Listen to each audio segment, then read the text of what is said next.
We will go ahead and dive in. Well, thank you for being here, everybody. Welcome to today's webinar. This is Business Intelligence Beyond the Obvious. My name is Barrett Dastrup. I'm the marketing manager over optometry at Weave. And as we dive into the webinar, I just want to make sure that everyone is aware of the chat and Q&A features on the right side of your screen. Please feel free to use those. We're just very excited to be joined by Mila Brujic today. Mila is an OD, he's an FAAO, and he is a 2002 graduate of the New England College of Optometry. He's a partner of Premier Vision Group, which is a successful 4-location optometric practice in Northwest Ohio. He practices full scope optometry with an emphasis on ocular disease management of the anterior segment and specialty contact lenses. He is active at all levels of organized optometry, and Dr. Brujic is on the editorial board for a number of optometric publications. So he's published over 400 articles. He's given over 1,800 lectures, both nationally and internationally, on contemporary topics in eye care. And Mila, it's just great to have you with us. Please take it away. Barrett, thank you first and foremost, and thank you for inviting me to be here. You know, it's always an honor to share just some of the insights with some of the tools and technologies that we're utilizing and leveraging in our practices, not only to care better for patients, but also to take that and elevate that customer service experience. And that's what we're always constantly trying to do. For those of you that are current Weave customers, I think this is a piece of information that I think you're going to find highly valuable, and the utilization around this is what I feel is one of the best kept secrets within the Weave platform.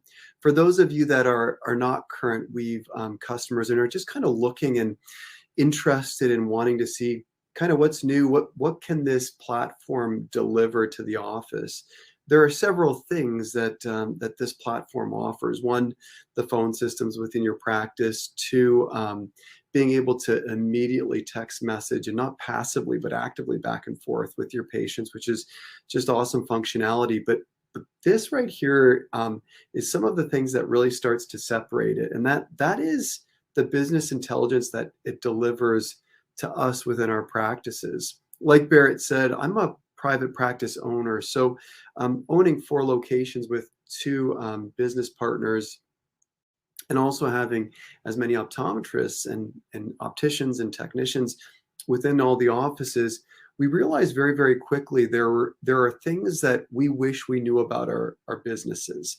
And that is the fact that, you know, I wish from an intelligence perspective, understanding what's going on at every single part of my business at every single time, I wish I could do that. I wish I could see that.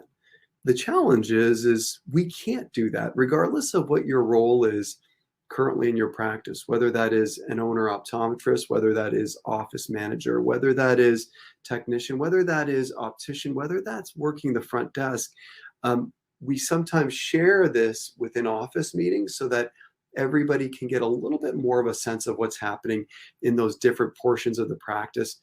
But the reality is that it's very, very difficult or very, very tough for us to do this. So when we take a look at systems like Weave, it gives us the opportunity to kind of almost cheat the system a little bit. We can get insights into our business from not necessarily being hands-on on every single part of the practice. And it becomes increasingly important as we provide more specialty care for our patients, because oftentimes these individuals have high touch points and they often require much more care than the person that's just coming in for glasses or just coming in for what I would consider standard contact lenses.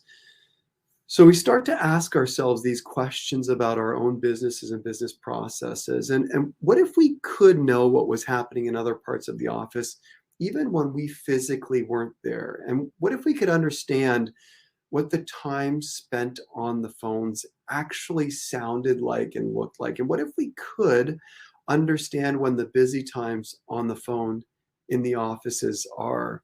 For those of you, again, that are current Weave customers, you understand this next statement that I'm going to share with you.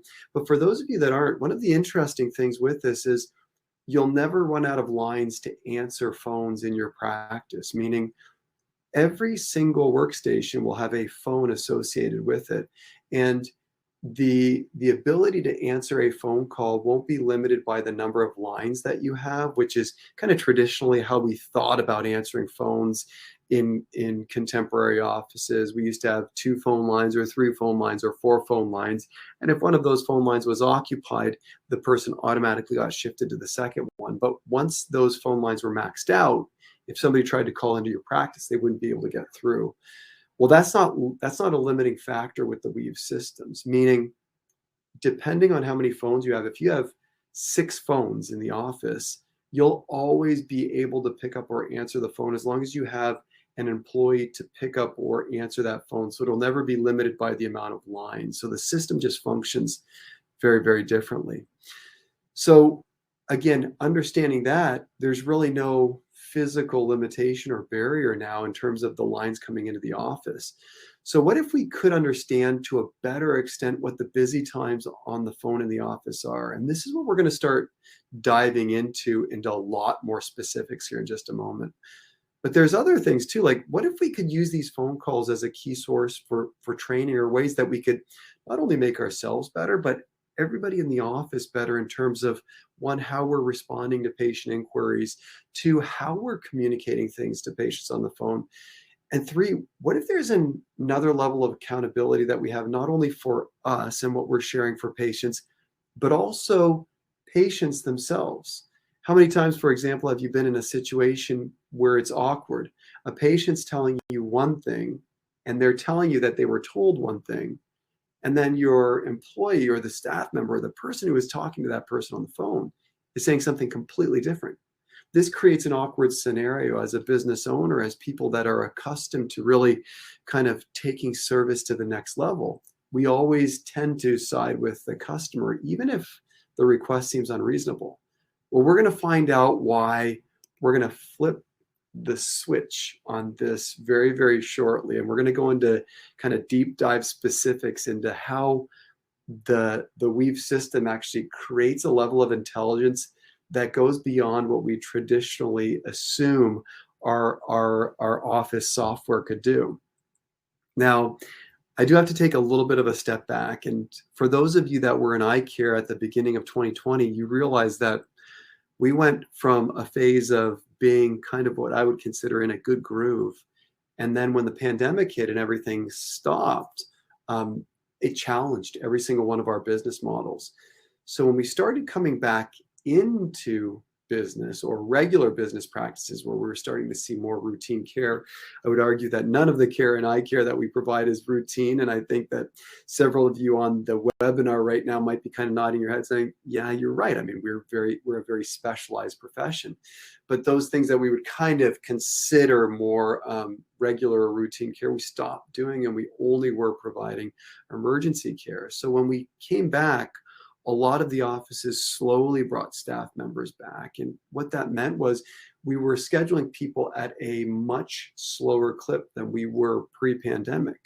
And what that immediately created was a situation where everybody just seemed busier. Although our practices weren't putting the throughput as quickly, we were busier because we had to reschedule all these people from the previous 6 weeks. We were constantly getting phone calls into the office. So there was a lot that we were trying to work through. And the technicians weren't necessarily always available for those phone calls. So again, we had a doctor's schedule that was limited. When we first came out of this whole thing, we started 1 patient an hour, then 1 patient every 45 minutes, 2 weeks later than that, then 1 patient every 30 minutes, a month and a half after that. And we kept kind of condensing those schedules to make it look pre-pandemic as we got our processes in place. So technicians were potentially starting to now become more occupied with a busier schedule. And again, as we were trying to bring people back into the practice, everybody ran into their own set of circumstances and challenges that made, depending on where you were practicing, it made that a little bit more difficult. We had at one point a very, very difficult time hiring new people that we needed in our office. Some people just didn't want to come back after the pandemic. So there was confusion, but there was a somewhat of an understaffing situation that was occurring. So again, it was this kind of caveat, this catch-22, because the doctor schedules weren't necessarily over busy, but everybody was complaining that they were so busy. And I realized even through discussions with staff members at staff meetings or at office meetings, there was still this challenge that existed. So we started at the time scheduling people to pick up their glasses and contact lenses. So we at least had a third schedule, knowing when those people were going to come in. But again, things were still not lining up to how we perceived them to be, at least from my perspective.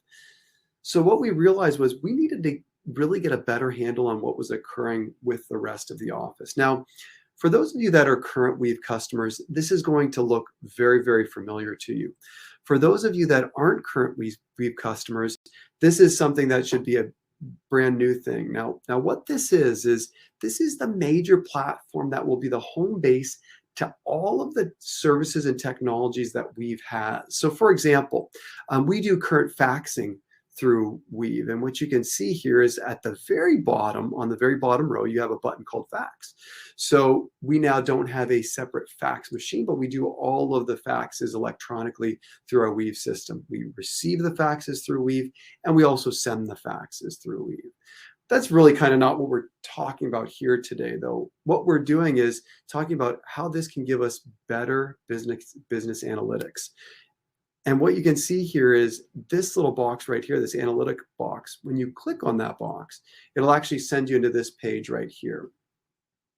And this is kind of the next thing. And what's interesting, just to take you back, again, Weave has kind of done this in an intelligent way. It even looks like a cell phone. I mean, they did it so that even when you're a new customer to Weave, you actually, you almost feel familiar with the technology already, because it kind of reminds you to a certain extent like you're tapping on apps on a cell phone, and they kind of even made it the shape of a cell phone as well too, which is one of the things that our staff appreciated when we first started using this technology, just because it wasn't terribly unfamiliar. So when you get onto this next page after you've hit the analytics button and you click on the phone section here, this is where you start having access to all of this unbelievable information about the analytics in your practice. So this is the next page that comes up. So what you can see is, and I ran this earlier this month. So from June 1st to June 21, which I think was a Tuesday, you can see all of the incoming phone calls. You can see that we answered 811 of them, and we missed 115 of them.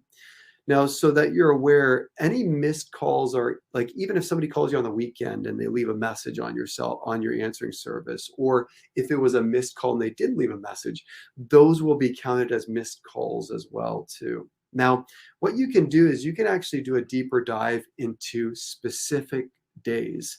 So when you click on that small little calendar up here in the top right-hand side, you'll actually get a second window, and you can pick what day you want to look at. So in this instance, I picked June 20th, which was a Monday. And you can see on this particular Monday, so I was the only doctor that was seeing patients on this specific Monday. My senior partner was out of town on vacation. So you can see here that we answered 74 phone calls and we missed 6 phone calls. So that in and of itself kind of already puts into perspective, like, how many phone calls is the office getting? And we now know what to expect on a typical day in our practice. But when you scroll down in this, you start to really get into some of the higher level analytics and business intelligence. So when you do this and you go right at the very bottom, there's this option that allows you to select on call volume. And when it does that, it actually shows you literally what the call volumes were throughout that day. So what you can see here is that there's really kind of, so we're open on Mondays from 8 a.m. to 7 p.m. So it shares with you kind of a few things here. First and foremost, we're receiving the highest bolus of phone calls per hour, or we're sending the highest or making the highest number of phone calls per hour from that 9 to 11 a.m. time period. And you can see in that time period, of the 80 phone calls that we either received or put out, 35 of them were in that time period. And again, all I did was add up 12 and 12 here and 11 here. So close to 50% of the calls that we receive in our practice was between that time period. which helps understand why, even if my morning went very, very smooth back in the exam room when I was caring for patients, when the people that are coming up from the front staff, they're coming in the back for lunch, and they're saying things like, "Whew, we made it through the morning." And I'm thinking in my head, what do they mean made it through the morning? It was like just a super smooth morning. I see immediately why that was, because they're fielding close to 50% of the calls that the office is going to receive over a 10-hour day in a 3-hour time period in that morning before lunch. Now, one of the other things that's interesting too, and this is pretty repeatable in our business, and Monday is a little bit of an aberration here because we have the 8 a.m. to 7 p.m. hours that specific day. You see this kind of second bolus of calls that are coming in here just at a little bit higher rate than some of the other time points.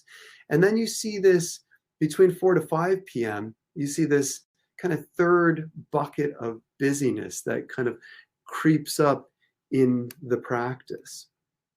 So you can actually look at this and you can select any day to see, is this something that's a repeatable pattern, or is this something that we only see periodically?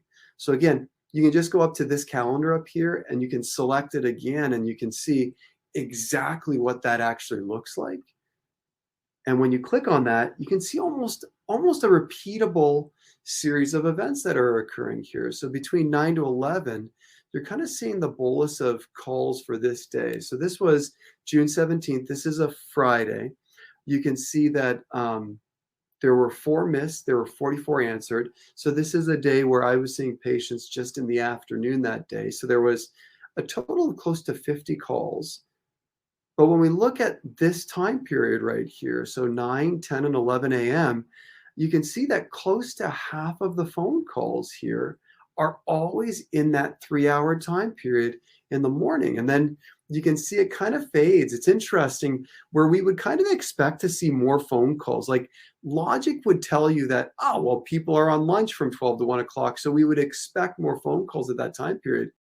We actually see the lowest volume of phone calls here. So whether or not people are just entrenched in their lunches and they say, you know what, I don't want to call about if glasses or contact lenses are in, or I don't want to call to schedule my appointment, even though it's a time period during the workday that I would personally think that that's when we would receive more calls.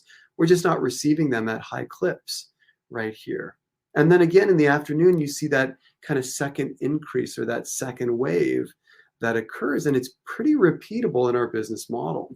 When you look at Thursday, June 16th, so I wasn't in the office that day. This is when our national AOA conference was, but one of my associate doctors was here, and you can see that there were 69 total calls coming in. And what you can see here as well too is that bolus of calls that are always occurring in the morning. So why do I share all of this? Well, as we're kind of strategically putting together our plan in place for, how are we going to schedule patients? We're increasingly cognizant that first 3-hour time period in the morning, there's a lot that's going on the phones. People are just calling in, inquiring about things. And because of that, we now know that we've kind of leveraged things a little bit differently. So that, and the Thursday morning when it's a double doctor day, I've actually turned that into more of a specialty morning for me. So what we're not seeing is going full clip with two doctor schedules where we're having pre-testing occurring for both of the practitioners that are there. I'll do my scleral lens fits. I'll do advanced procedures. I'll do punctal plugs. I'll do other specialty lenses. We'll do just things that are office visit or more office visit related, as opposed to requiring the utilization of that pre-test room as well, because we know that people are getting pulled in a lot of different directions in that morning. Additionally, what we've also done to kind of just enhance as much as possible the patient experience, because we know that this is a busier time on the phone, we tend to leverage glasses pickups even as well too, and contact lens pickups more in the early to mid-afternoon and afternoon time period, because we just know that the call volumes tend to be lower in those periods. And when we always thought that, oh yeah, we need to be top heavy on staff in the afternoon because that's when it always seems to be busiest, well, we realized that our gut intuition was incorrect with what was actually happening with the phone calls here. So we actually are a little bit top heavier in the morning with staff that is available to answer phone calls as well. So again, that was just one of the things that we learned. One of the other things is that we realized there are certain employees that will kind of tell you more about, the challenges about getting to the phones and answering phones and making those phone calls. And there will be the other staff members that really kind of talk to you and say, well, it's not really a big deal for me. Like, I don't really see that. And you can actually break it down even further, although I haven't showed you here.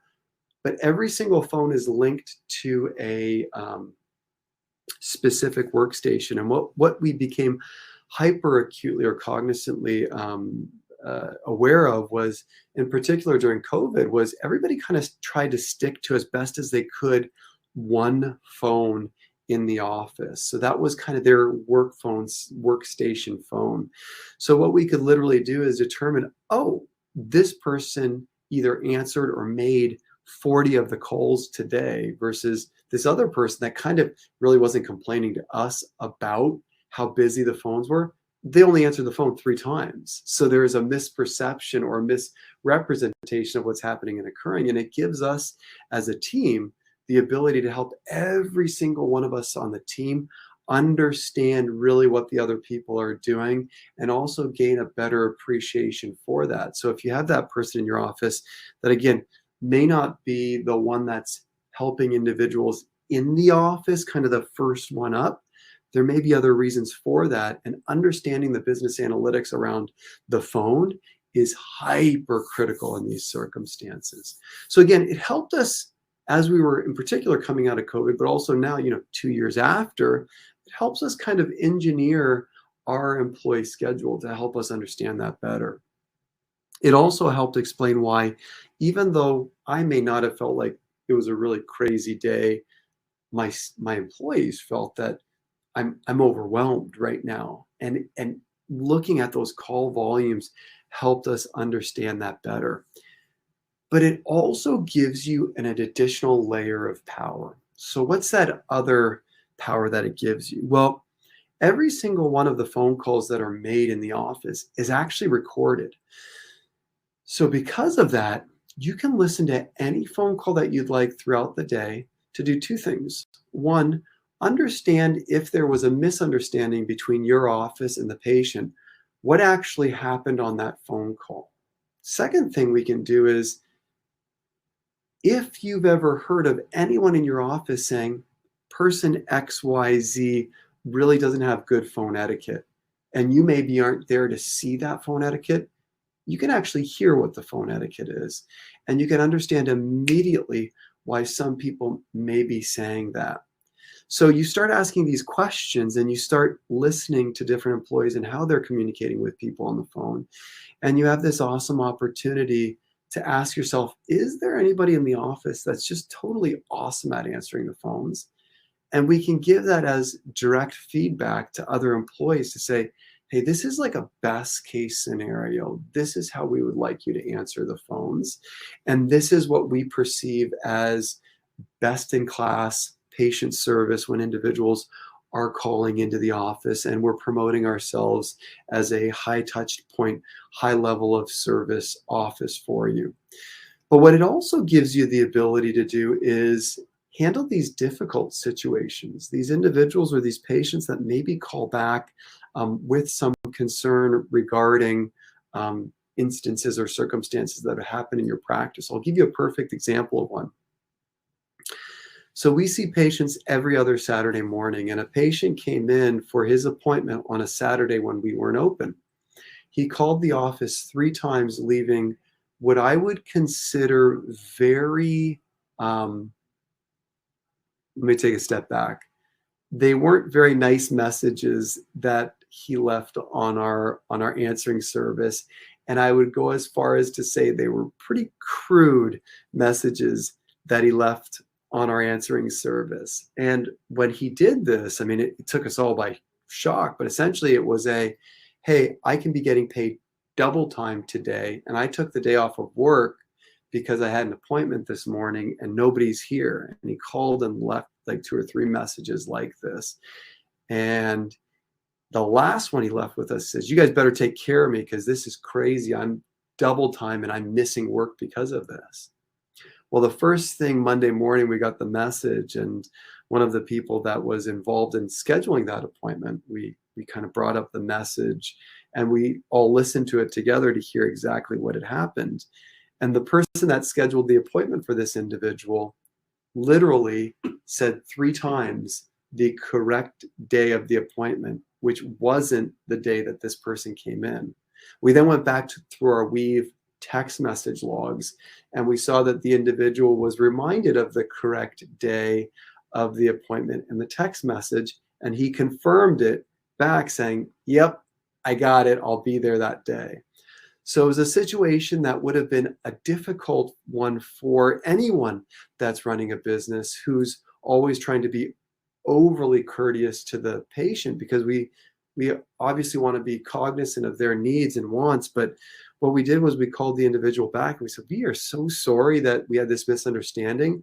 We actually listened back to the phone calls where we scheduled the appointments, and we told you the right day. We're sorry that you may have recorded it incorrectly, and that's why we always send out the reminders. And we actually sent you that text message as well too with the right day. If you want access to the phone logs, feel free to let us know. We can actually send that in an audio file to you." The next time the patient came in, they were just absolutely sugar with us. So it was just one of these times where it really saved us. So again, I hope kind of going through these specific case scenarios, and we literally kind of just dove and did a deep dive into one of the analytics that's available for you here through the Weave system, and kind of how we're leveraging it in our practice. But again, Beard, I think what would be a good thing now would be to maybe open the line, see if there's any questions that came through from anybody regarding any of the topics or discussions that we talked about. Yeah, absolutely. Thank you so much for the presentation. I actually do have a question for you, Yeah. Dr. Brujic, and I'll remind everybody, if you have a question, put it in the chat. But curious, what is the greatest challenge about owning the business, but also being a doctor in the practice as well? Yeah, I think part of the challenge with that is, and I think, Barrett, I hit this right at the beginning of the discussion, and I think it's worth repeating, is understanding what's happening at different parts in the practice at different periods of time. It's just so difficult, because fortunately in busy practices, we're oftentimes in our exam rooms a lot. In that same vein, it's sometimes difficult to do the analysis on your business in other parts of the practice at that same time. The good news is that, again, with some of this business intelligence, we just have the opportunity to do things smarter. So the challenge is, I can't be everywhere all the time, but again, leveraging some of these technological tools that we have give us the ability to, even though we're not necessarily physically every place at all times, gives us at least snippets and ideas of what's happening and occurring at the business at other points, even when we're busy caring for patients. Fantastic. One other question here is, if you could just speak a little bit more to how you use the Weave messaging for appointment reminders. Oh yeah. So again, this is more so for individuals that are looking and saying, well, what is this system, and is this right for my office? Well, one of the things that we found is phenomenal is the automatic nature in terms of how we can streamline some of this communication. So for example, we don't send out any type of recalls anymore. This is all occurring either via text messages, which we find to be the highest rate of response, or emails if somebody doesn't want to, or the third option is phone calls if somebody who doesn't want text messages or emails. And there's always like a handful of patients in any practice that are like, yeah, just call me, don't text me, that are like kind of totally averse to any type of messaging. So this streamlines the initial, hey, it's been this long since we saw you for your last eye exam. Hey, call our office, schedule an appointment, or let us know when a convenient time is for you to have that appointment. Then we also send out confirmations a few times before the appointment, just to make sure that the patients, just like everybody, we get busy, we put something in our calendar and we kind of forget about it, just to make sure and reconfirm that people are going to be at the appointment. The coolest thing about it is if they say, oh shoot, I can't be at this time, but can I come in like maybe 30 minutes later? We can immediately message them back.